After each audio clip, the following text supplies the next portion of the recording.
ஆதி முதலே அவனுக்கு விரோதமாகவே நான் என் கரத்தை நீட்டி இருந்தேன்.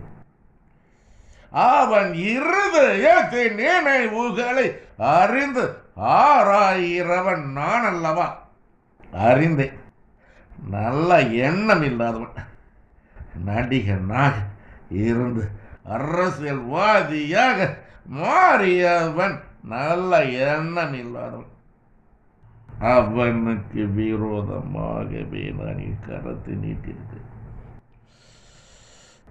அவன் எண்ணம் அவனுக்கு நிறைவேறாது. தேசத்தின் அதிபதியாக வேண்டும் என்று அவன் நினைக்கிற அவன் எண்ணம் அவனுக்கு நிறைவேறாது. உறுதியானது. வேதனைப்படுவான். கொடிய வாதை ஒன்று